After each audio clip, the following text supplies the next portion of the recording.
बुवाकोमा गएर बस्नु हुँदैन, हामी अन्त कतै कोठा लिएर बस्नुपर्छ।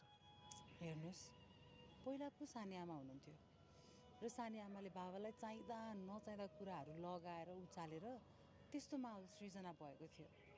तर अहिले त सानी आमा हुनुहुन्न र बाबाले पनि हामीलाई एकदमै धेरै माया गर्नुहुन्छ। त्यसैले हामी बाबासँग बस्दाखेरि बाबालाई केही फरक पर्दैन के। बुवालाई फरक नपरे पनि मलाई फरक पर्छ पूर्णिमा। बुवालाई मैले पहिला तपाईँसँगै बस्छु भनेर बाचा गरेको थिएँ, तर बिहे पछाडि जुन व्यवहार म माथि भयो त्यो सम्झिँदाखेरि मलाई त्यहाँ जानै मन छैन। गइहाल्यो भने पनि ज्वाइँ भएर 1 दिन 2 दिन बस्नको लागि जान्छु, तर सधैँको लागि बस्न चाहिँ म जान सक्दिनँ पूर्णिमा। अनि तपाईँले पहिला यही कुरा गर्नुभएको भए बाबालाई कोठा खोज्न लगाएर हामी आउनुहुन्थ्यो नि त। अब यहाँ आइसक्यो, कोठा छैन, बाबाको घरमा जाऊँ न त भन्दा तपाईँ मान्नुहुन्न। अब कहाँ जाने त? यतै कतै बसौँला नि। होइन, यतै कतै भनेको चाहिँ कहाँ? कि बहिनीकोमा जाने? होइन, नजाने। बहिनीकोमा पनि नजाने, बाबाकोमा पनि नजाने, अनि कि हामी यही रोडमा बस्ने? किन र? मसँग रोडमा बस्नु परिहाल्यो भने तिमीलाई के आपत्ति हुन्छ र? कस्तो कुरा गर्नुहुन्छ?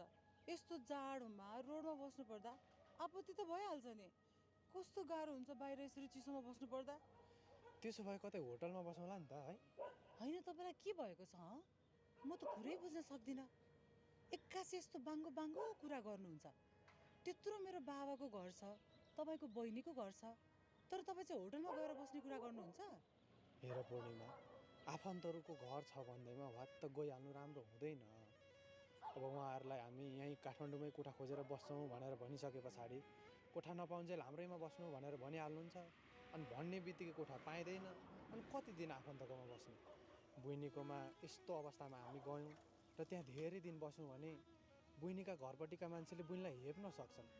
यसै पनि माइती पक्ष कमजोर भएको कारणले गर्दाखेरि मेरो बहिनीले कति भनाइ हेपाइ सहनु परेको छ। त्यसैले म बहिनीको घरमा पनि जान्न, तिम्रो बुवाको घरमा पनि जान्न। अब आजदेखि हामी कोठा खोज्छौँ, कोठा पाइयो भने जसोतसो दुःख गरेर सुत्छौँ। अब यदि कोठा पाइएन भने तिम्रै लागि भए पनि होटलमा रुम ल्याउँला। ए, मेरो लागि मात्रै? अनि तपाईँ चाहिँ होटलमा नबस्ने? म त अब लगभग आधी जीवनै सडकमा बिताएको मान्छे, अहिले पनि सडकमा बस्नु पऱ्यो भने केही आपत्ति हुँदैन पूर्णिमा। तिमीलाई त गाह्रो हुन्छ नि, त्यसैले होटल खोजौँ। ए, अनि कति दिन कोठा पाइँदैन त्यति दिनसम्म होटलमा बस्ने तपाईँसँग पैसा छ? पैसा त कमाउला नि, चिन्ता नगर न। ल जाउँ हिँड, अलिक सस्तो होटल खोजौँ, त्यतै बसौँ। हेर्नुहोस्, मैले भनेको मान्नुहुन्छ भने कोठा नपाउन्जेलसम्म बाबाकै घरमा गएर बसौँ। बरु कोठा पाएपछि सरमला। तर प्लिज होटलमा बसेर नभएको पैसा खर्च गर्ने काम नगरौँ। त्यसो भए हामी सडकमै बसौँ न त 1-2 रात। के नचाहिँदो कुरा गर्नुहुन्छ?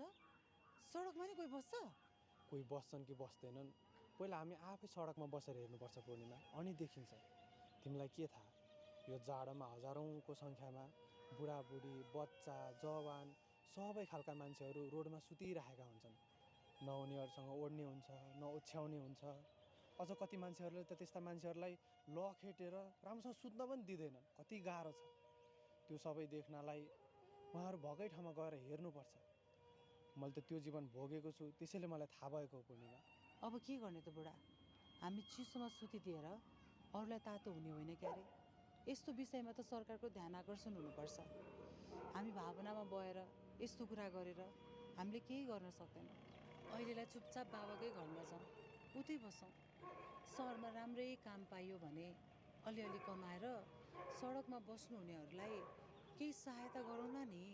अहिले बाबाकोमै जाम हस्।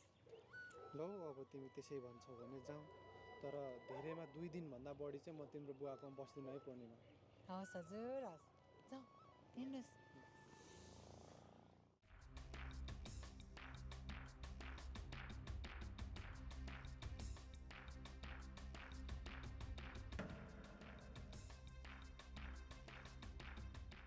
खै भीम दाइ, उतै कोठा हुनु